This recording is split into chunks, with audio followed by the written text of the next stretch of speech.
Well, match 19, what another epic battle it was. A last over finish yet again. It was the Giants that set the total first up, 165. It was Gabaz that really carried with his 72 off 45. Piyush Chawla, player of the match, he took 4 for just 27. Then it was the Knight Riders' turn to have a bat. Hales and Salt had a terrific partnership up the front, but it was Russell that finished them off in the end with a huge 6.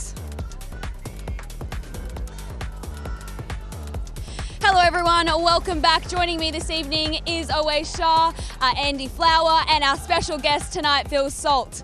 Welcome to our post-match little wrap-up show. Andy, you have something you want to ask Phil, straight up. Well, I did want to ask Salty, tell us about that unplayable delivery you got out to this evening.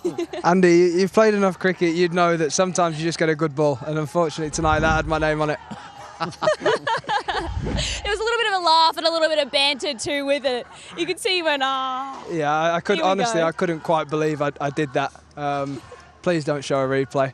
But, on a more serious note, like, you got through power play tonight, and tell me about that mentality of getting, once you get through power play as an attacking opener, and then how do you extend that innings when you're expected to be still attacking through those overs just coming out of power play? How do you think about building an innings and getting past that 10 over mark? You've got to keep the pressure on is the most important thing. Obviously, you know, when there's 2 out, that's, you know, half the battle. But when you get out of that, that's a massive part of the job being done.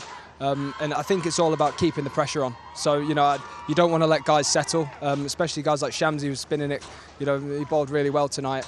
But I think, looking back, if I'm brutally honest with myself, I probably should have tried to hit that ball square, probably into one of the pockets. Instead of, you know, maybe I took my foot off the gas a fraction, but I think that's the most important bit because, as we all know, overs 7 to 14 in T20 cricket are massive in terms of winning the game.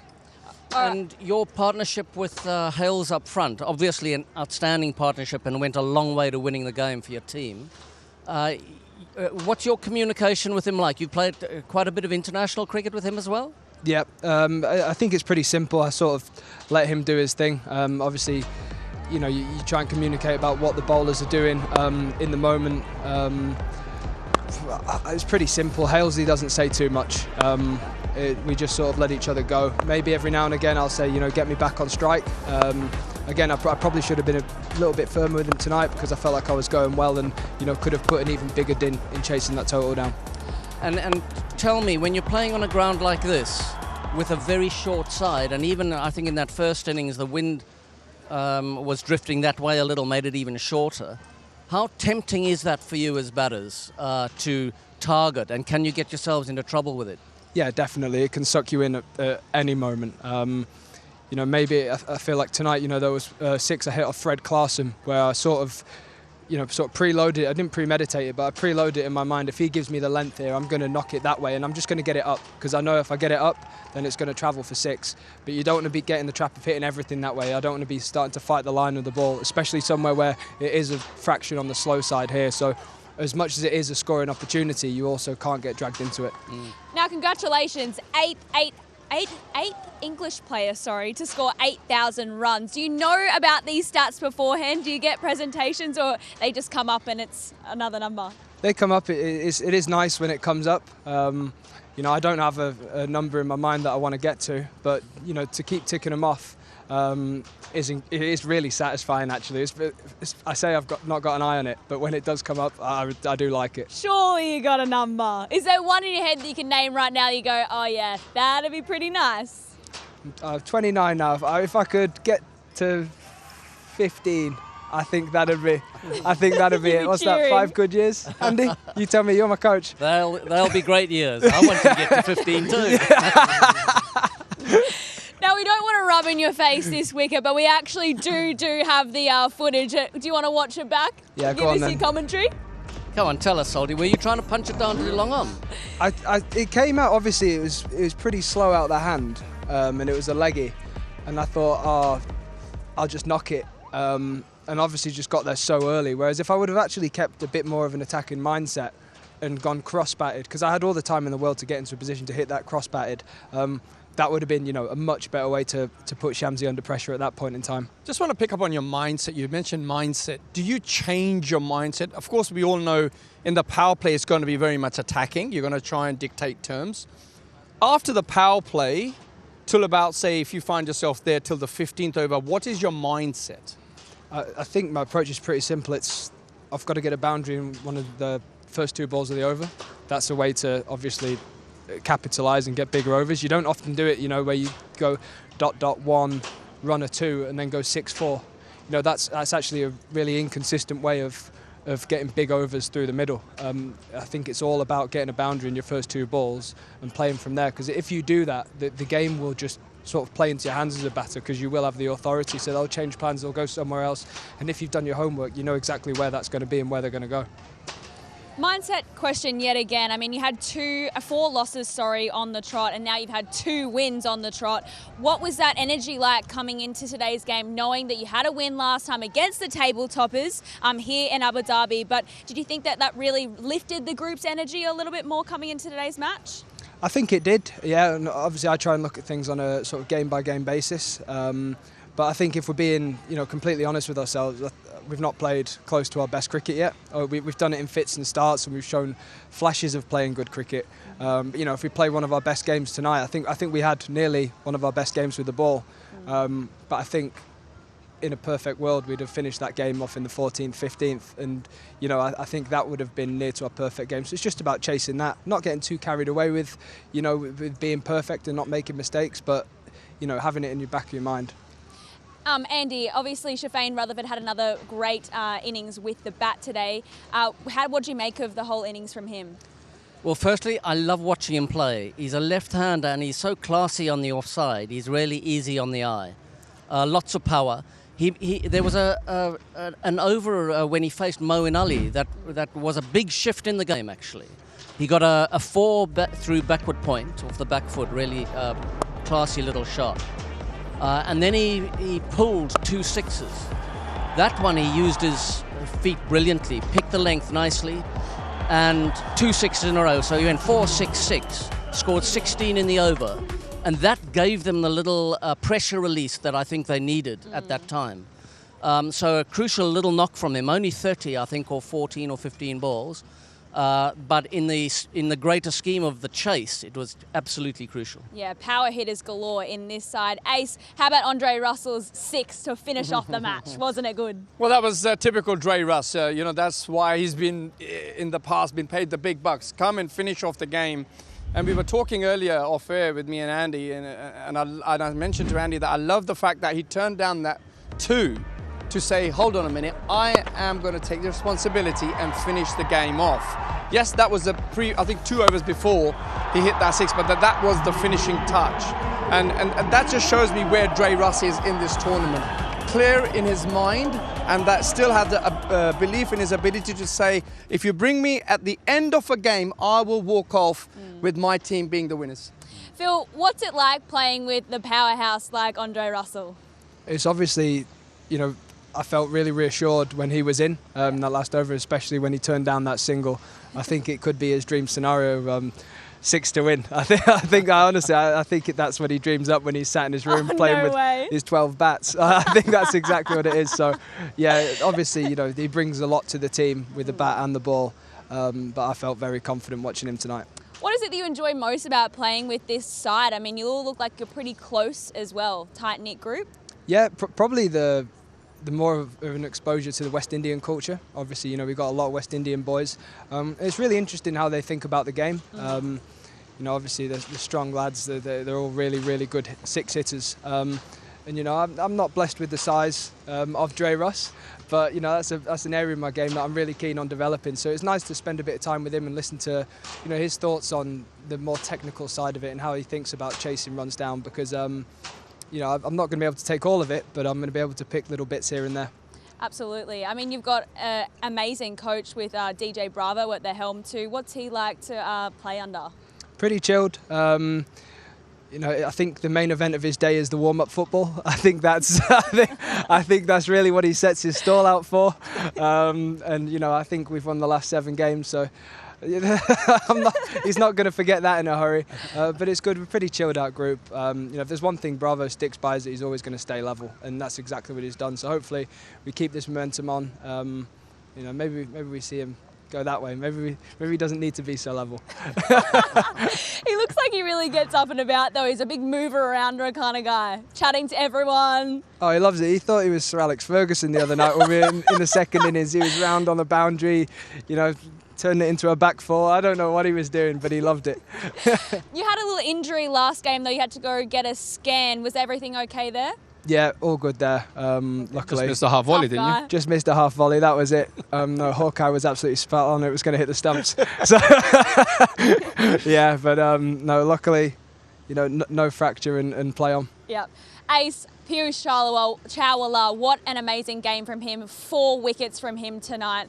Sensational effort. Yeah, sensational, and it doesn't surprise me. He's got a lot of experience playing in subcontinent conditions, but he understands the change of pace. He still possesses a very good googly, which he managed to bamboozle a couple of players, but he also knows how and when to bowl what line and what lengths to certain players. He's done his homework, and look, he's a class act. He's played plenty of cricket, in these sort of conditions, and once again, he shone very well tonight. Absolutely. What's he like to play with, Phil? Really chilled. As Ace said there, he does his homework. Which is really important in key parts of the game. Like when Matthew Ford came in, he can be dangerous at the end, but he knew to bowl a googly and hit the top of the stumps. And moments of clarity like that, with the experience that he brings, is huge. Absolutely. Andy, isn't he just such an exciting player to watch? I mean, he's just come off a few stints away from the game, having an injury, but doesn't he come back with a bang? Yeah, he had a little hamstring problem, and he doesn't like sitting out. So he was really pumped to be involved in the game again today. It's lovely watching, I hope he doesn't mind me saying, an aging cricketer do his thing out there in the middle. Such wealth of experience and a brilliant skill set. That leg spin googly bowling. He's not trying to bowl too quick. He varies his pace a little, but he knows what the batsman's thinking and he's a step ahead. It's lovely to watch. Absolutely. 2-1 on the trot now. Do you think the form's coming back at the right time? Yeah, I'd like to think so. Obviously, you want to take every game in isolation, but I think it'll be doing good things for the group, knowing that we've come here and we're getting to grips with our home conditions and we've knocked up 2 very good sides. So hopefully, you always say peak at the right time. Hopefully this is the beginning of that. Up against my Emirates in a couple of days' time. What's the prep going to be like for that? I think it'll be, a lot of looking at how the previous game against them went. That wasn't our best game of cricket. That being said, I think conditions are changing here. That was a fresh wicket. I don't think we have any fresh ones left to play on. So maybe it's a change in the balance of the side. Things along that sort of lines. But we've got some good lessons and hopefully we just carry that momentum straight into there. What was the wicket like to play on today in comparison to other games? It was a little bit slower, I'd say. I feel like the more we're playing on them, the more they're slowing up. It also feels a lot truer now that the live grass is sort of disappearing. It's not so variable, and the new ball's definitely not doing as much. So I think it's sort of evening out the balance between bat and ball. Ace, where do you see the change for the Knight Riders? I mean, obviously we mentioned they had 4 losses in a row, but now they've had 2 and they've really come back strong. What's been the real difference in their winning mentality now? I think watching them play, I don't think in this tournament it's tailor-made for the powerhouse players. I think the likes of Salt, Livingston are prepared to do the hard work. Get the ones, get the twos, lay a foundation, and then you can start hitting. I think they've done that pretty well in the last couple of games, and I think that's the reason why they've been able to get the team into a winning position. Yep, absolutely. Alrighty, thank you so much for joining us, boys. We'll be back very soon for more analysis. We're going to head to a break now.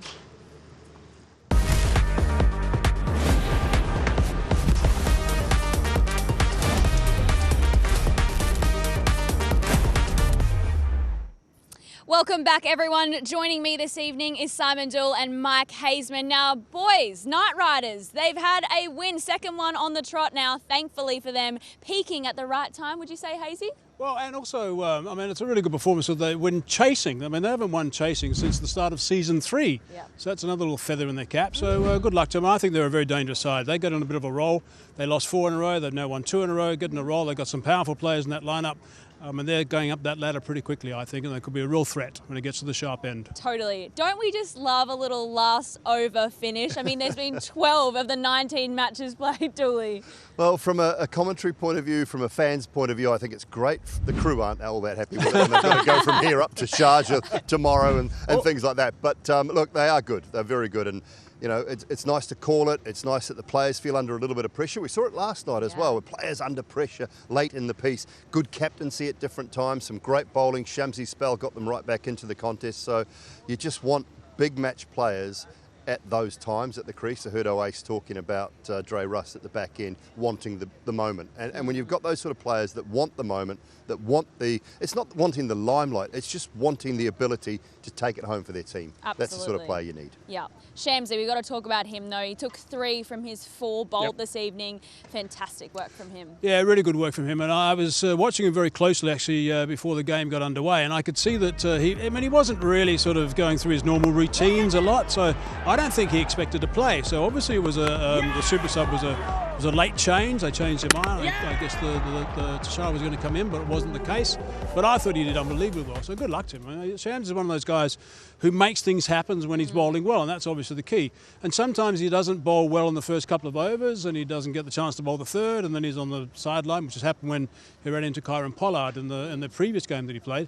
But he got it right almost first ball in this one. It was just great to see it. I'm a big rat for Shams as a character, as an individual, and for his talent as well. So I'm very pleased for him. Dooley, what do you think of the magician tonight? I think, and Hazy will know him better than me, but he strikes me as quite a confidence guy. Once he's got his confidence up a little bit, and you know the captain's going to him on a regular basis saying, mate, I need you to do this, then I think he gets on a bit of a roll, Hazy. Would that be fair? He just 100%. When he's got the backing of the players and the confidence of the coach and that sort of thing. And I agree with Mike Hazeman.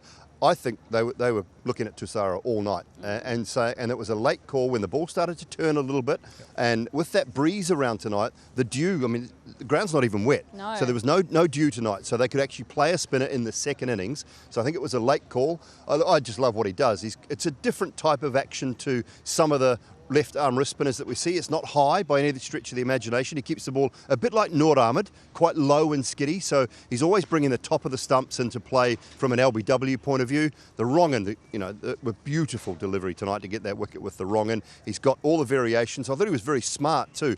When Dre Russ came out, the 2 deliveries, Andy Flower and I were on commentary, the 2 back into the pads, put a slip in, don't bowl the wrong end, get them coming back into the pads. So he's also a smart cricketer. But, there was a lot to like about that in a losing cause. And just on that low arm action, there's so many coaches over the years that have actually told him to get higher and higher and higher, and he's rejected that. No. He's just gone with that low arm action and treated that as a real strength, and it's paid dividends. Hazy, was James Vince aggressive enough in that 4th over of Shamsi's? Yeah, I thought he was.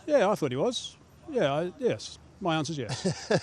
3 times I've said yes now. Oh, good. Okay, Right. One more? Yeah. I thought he could have taken a little leaf out of Kyron Pollard's, but not just in the Shamsi over.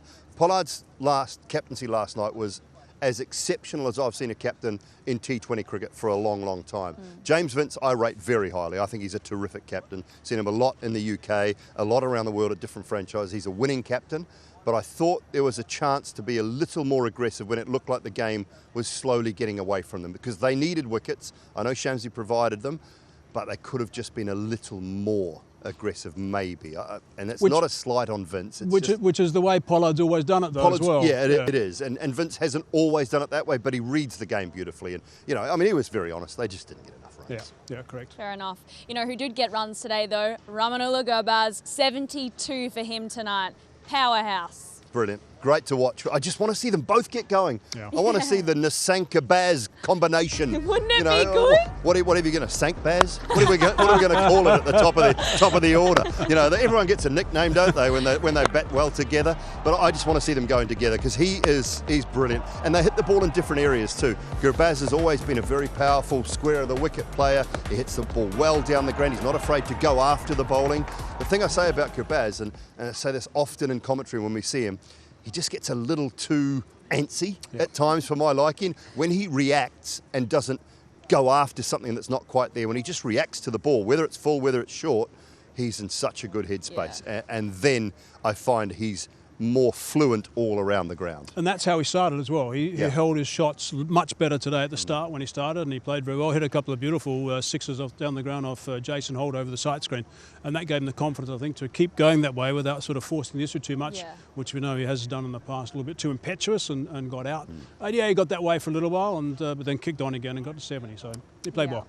I think we should have a little look at the table, because the Giants, they're on 3 losses on the trot at the moment. They're still in second place, but run rate is really the thing that's holding them up at the moment in that spot. So the pressure will be on, won't it, Dooley, for them to really get a win under their belt. It's not the time for them to slow down. Well, all 5 teams, from 2 to 6, 2 points only between the 5 teams, they are all a chance of making that top 4. Run rate will come into it. And you look down that list, Dubai Capitals have got a positive net run rate. So a couple of wins for them. So they're positive 0.49. Their run rate is better than everyone else in the table at the moment. So if they take a couple of wins, all of a sudden they would jump to second on that points table. You don't want a negative run. When you get a chance to win a game and win it well early-ish in the tournament, Hazy, you've got to take it. Absolutely. And if you look at the Warriors, they've only played 5 games, so they're a couple of games behind some of the other teams at this stage, and they've only played the 5. Everyone else played at least 6, so they can really hop up if they play well, particularly tomorrow. Absolutely. Now, winners are grinners. Let's take a look at our competition winners from yesterday. It's the ZTV questions.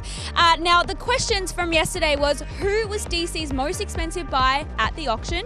It was Scotty Curry. And speaking of spice, our second question was, who was the most expensive batter to be bought at the auction? And that was, of course, the Spice Man himself, Andre Fletcher. So well done to all of our lucky winners who are on screen now. So for anyone who took part in tonight's quiz, results will be announced tomorrow night. So best of luck and congratulations once again to our winners. Rightio, so it is the Warriors and the Capitals that are facing off tomorrow. It was going to be in Sharjah, but there's expecting to be some weather around, so it's now in Dubai International Stadium. Because the weather today in Sharjah, actually. Lots of rain today in Really? Sharjah. That's why they made the move early. So, Okay. Yeah. They had a good call. I think it's a great call. You make these calls the day before. The ground at the outfield at Sharjah is too wet to play tomorrow. They didn't think it'd be right. Move it right away. Get everybody sorted. And I think it's a great move. But the Capitals won't mind that.